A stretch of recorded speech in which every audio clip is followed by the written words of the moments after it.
Vedare tinokuchingamidzai zvekare kune chimwe chirongwa pano paZim Facebook Secrets and Confessions. Tadzoka zvekare nemamwe mamessages. Rekedzai tibva tapinda mumamessages edu atadzoka takakubatirai. Message yedu yekutanga yakamira sekudai so: hanzi makadi zvenyu mukoma, ndinokumbirawo kuti munge muchindiposterawo nyaya yanguwo makaviga chitupa changu. Inini mukoma ndiri mudzimai uye zvekare ndine makore 30 years ekuberekwa. Ndakatobvawo mukutoroorwa ndikatochatawo nemurume wangu. Right now we have been staying together for the past 4 months, but mbereko iri kuramba. It seems as if I can't fall pregnant for him.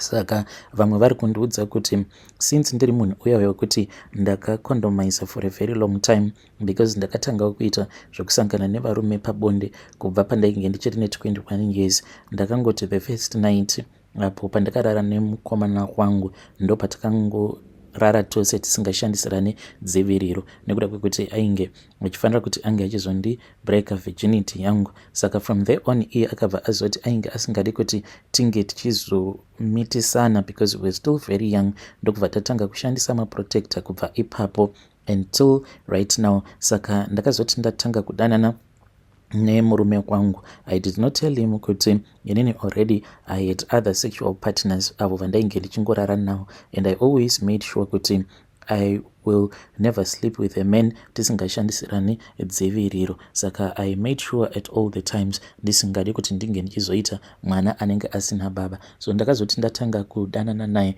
and when I would listen to him ndikabva ndatoona kuti munhu uyu zvinhu zvaanotaura zvine musoro, zvine brain, is not there just to use me. Ndokubva ndazobvuma paya kuti ange achizondiroora. Saka ndakamusungira play until the wedding night. Iyo he then discovered kuti ndainge ndisiri musikana, but nekuda kwekuti ndainge ndaspendawo a very long time because kubva zvaakandiroora ndakabva ndatongocancela mamwe other sex partners angu, ndokubva ndakangotongogara ndakadaro. So by the time apo paakazonopindawo mandiri, he struggled just a little bit. So mukoma nyaya yavapo ndeyekuti mamwe mafriends angu vari kunditi hanzi nekuda kwekuti ndakarara nevarume for a very long time ndichishandisa maprotector, hanzi chibereko changu chinokwanisa chakablokewa nemafuta aya lube inenge iripo pamaprotector. So handizivi kuti ichokwadi here. Ndinokumbirawo kuti vedare renyu vange vachindibatsira because I am so desperate for a baby. And zvimwe zvekare zvandiri kuita, I also need strong counseling kana kutonamatirwa chaiko because of some of the things that I have been doing. So this guy, when I started dating him, he introduced me kuvana vake because iye ane vana vake vaviri. So I really liked the kids because taitoti kana tikaenda out, I was even imagining myself ndichitorera vana vake ndichitova kudza paya, like having a very big family. But what happened is ndakabva ndazosangana netext message. This was soon after our honeymoon titori murudo paya. I then found out kuti ainge achicommunicate ne-ex-wife yake. Saka it was like they were busy vachitukana. Message yandakazoonawo yainge iri message yainge yakabva kuna ex-wife wacho. Ex-wife wacho achitoseka kutoti zvino zvawakatora ngomwa, what are you going to do? Sure, ungaramba mukadzi akuzvarira vana vaviri nekuda kwekuti wangochiva ngomwa zvako here? Saka mashoko iwawo akandirwadza. Ndikabva ndavapindura ndikabva ndati ko munogoziva sei kuti ndiri ngomwa? Vakabva vati we will see. So kubva ipapo until right now we have been trying for a baby. Iye murume wangu anogara achingondisimbisa achingoti do not worry, everything is going to be okay. But ndava nebitterness mumwoyo mangu. That bitterness, kukudza ichokwadi, yakatongotangira ipapo pandakatukana ne-ex-wife yake. So now sezvo tigere nevana ava, handidi kukunyeperai vana ava ndava kungogara ndichingovashungurudza at all the times. Like mudiki wacho iye ane problem yekuti anoitira wet mumagumbeze. So anoti kana aitira wet mumagumbeze paya, sezvo ari iye wandinoswera naye pamba, ndinongoti baba vacho nasisi vacho vachingobuda because the sister is going to school, iko akasati kava kuenda kuchikoro, ndinongoti baba vacho vachingobuda, ndobva ndatanga kukaita rafu ndichikadhonza, ndobva ndati pinda mutabhu umu, ende handitombokagezesi nemvura inenge ichidziya, but ndinotongovhurira mvura inenge ichitonhora zvekuti mwana wevanhu ndinozosvika pakumunzwira tsitsi. Iko zvinozvi ari kurwara neimwe flu, and I know kuti it is because makuseni oga pandinomuka kana ndikaona kuti aitira wet mumakumbeze ndinobva ndamugezesa nemvura inenge iri ice cold. Saka ndikudawo kuti vedare renyu vange vachindibatsira because kana rough iyo yandinombomuita I'm scared kuti mwana uyu ndinokwanisa kuzomukuvadza. Vedare ndo message iyo yandakatumidzirwa ichibva kuna vanzvadzi vedu avo. Please ngatizame kuti tinge tichitaura navo vanzvadzi vedu ava mucomment section. Hanzi bitterness yangu iri kubvira pakuti ndiri kutadza kupa murume wangu mwana. I am falling to feel pregnant plus nemessage yandakazoona yakatumidzirwa ichibva kuna X ndo yava kundipa bitterness. Ndokusaka mwana uyu ndava kumushungurudza. Saka hanzi ndikudawo strong counseling. Rekedzai tibva taenda panyaya yedu inotevera. Nyaya yedu inotevera yakamira sekudai. Hanzi makadii zvenyu mukoma, ndinokumbirawo kuti munge muchindiposterawo nyaya yangu makavikawo chitupa changu. Iniwo ndinoda kureurura kuti ndiri kudanana navatizvara vangu.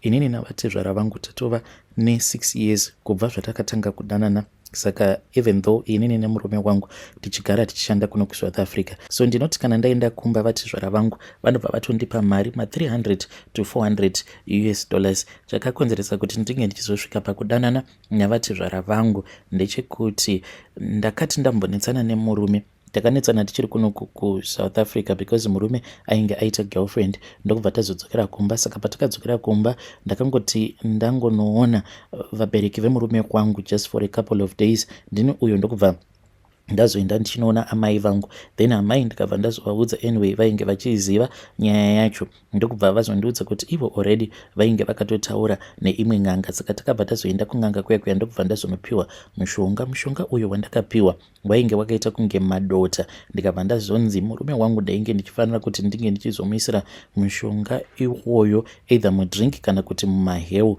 but not mumvura yekunwa. So ndakabva ndazodzokera kuya then ndakabva ndazoti vanhu vakati vaenda kumunda, then ndikabva ndatogadzira paya maheu angu. Saka ndakabva ndati ndisati ndatevera vanhu kumunda ndikuda kuti ndinge ndichigeza first. So ndakati ndiri busy paya ndichigeza, ivo vatizvara vangu ndokubva vangokaruka vadzoka vachitopinda mukitchen. Ndokubva vatotora jagiriya ndokubva vatonwa maheu aya. Saka kubva ipapo vatizvara vangu ndakabva ndatanga kuona kuti vainge vonditarisa nerimwe ziso, and already ndainge ndatofind out kuti ivo vatizvara vangu ndo vainge vanwa maheu because ndakati ndichibva kuya then ndokubva ndatopinda mukitchen ndikatovaona vatori busy vachitonwa maheu aya. Hana yangu yakabva yarova. Ndikabva ndati nhai mwari ko ndaiteiko? So murume even though ndakazopedzera ndazomupa hangu mupfuhwira but vatizvara vangu ndo vandakatanga kupa mupfuhwira. So at that time vatizvara vangu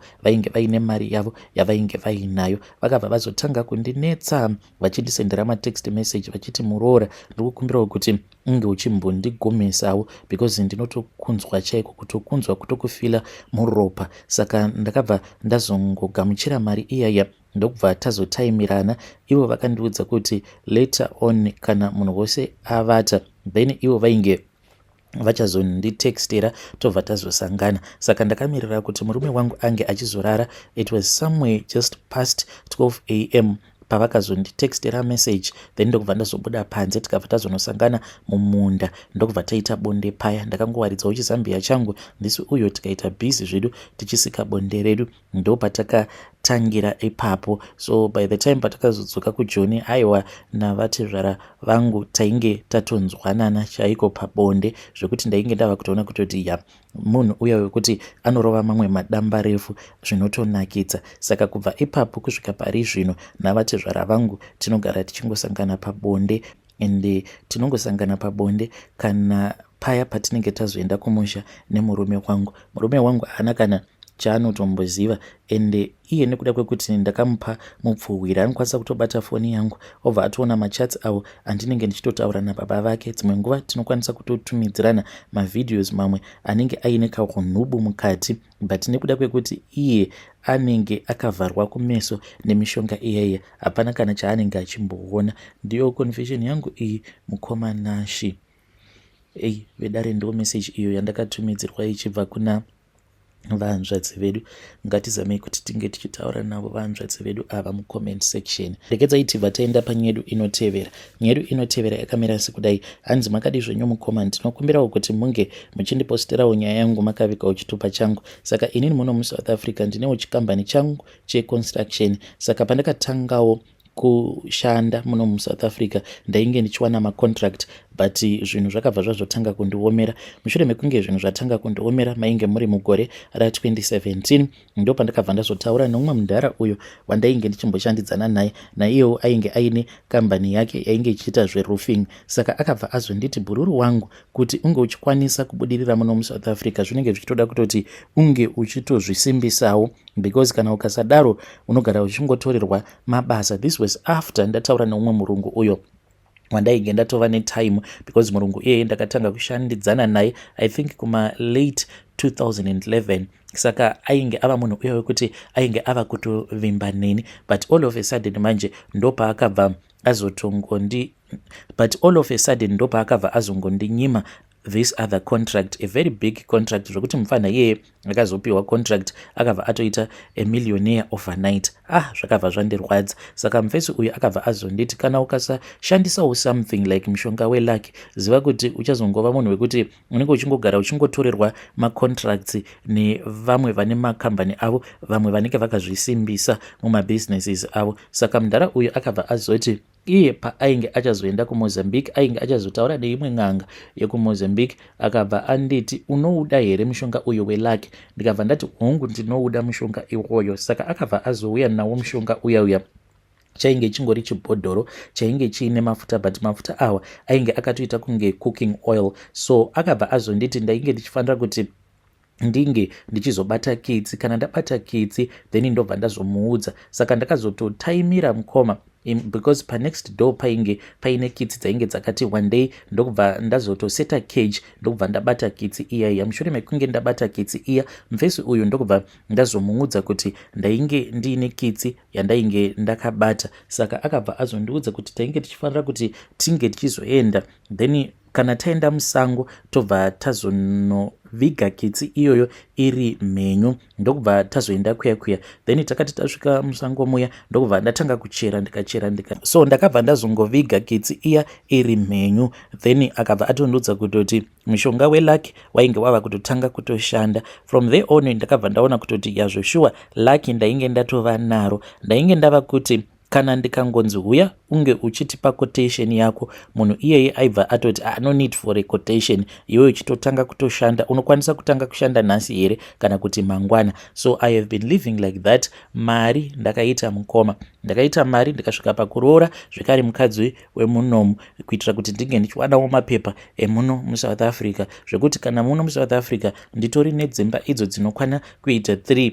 Idzo motikari hatitombotauri, but nyaya yavapo ndeyekuti nemukadzi wangu uyu wemuno muSouth Africa takabva tazozvara vana vedu 3. Saka vana vedu ava 3 vatakazvara, ndingangoti vose mukoma havasi right. 2 vacho ndo vakazvarwa vakaremara, then umwe wacho ndiye ane rimwe zibhodhi apa very young, but kana wakamutarisa unokwanisa kutofungidzira kutoti mwana uyu atova kuma 20 years but still very young, because iye ane obesity. Ndotoshaya kutoti obesity yacho yakabva kupi. Mwana uyu akatanga kuita obesity paainge achiri ne4 years. Saka at all the times anofanira kutoti ange achitongogara aine vabatsiri. Sometimes he cannot even get out of bed nekuda kwekuti he is too obese. Saka ndakaudzwa kuti mushonga uyu kabhodhoro kangu kaikaike lucky ndo kari kukonzeresa. Saka kamushonga aka kari kunzi kari kufanira kuti kange kachidzoserwa kune n'anga iyaya yekuMozambique. Zvino kabhodhoro aka mukoma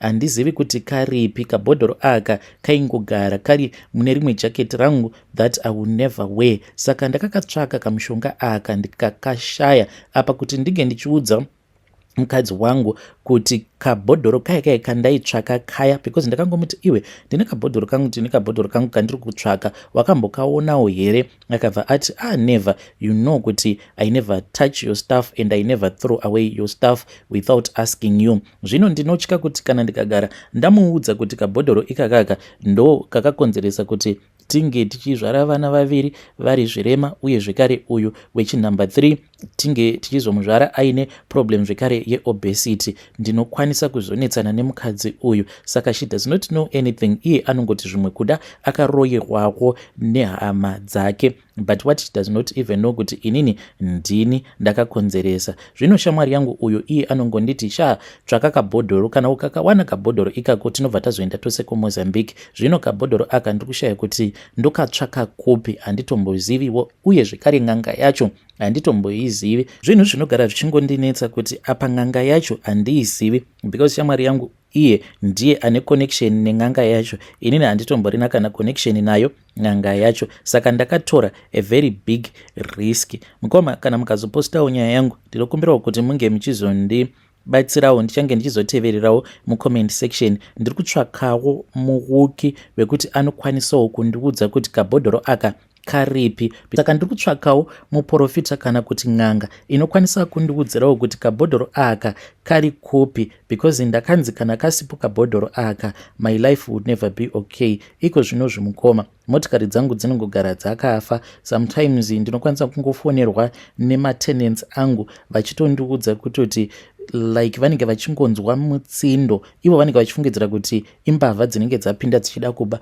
but ndinotoziva kutoti zvose izvozvo, everything that they will be reporting back to me, zvinenge zvichikonzereswa nekabhodhoro ikako, because hanzi mushonga wacho wapanduka. Saka uri kufanira kuti unge uchidzoserwa kumuridzi. Please mukoma, kana mukapostawo nyaya yangu, ndinokumbirawo kuti munge muchizondiudzawo, ndichange ndichizotevererawo mucomment section.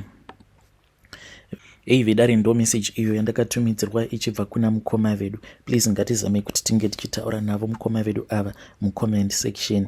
Strange things indeed they do happen in this world. Hanzi kabhodhoro aka kakangonyangarika, and handitombozivi kuti kabhodhoro aka karipi.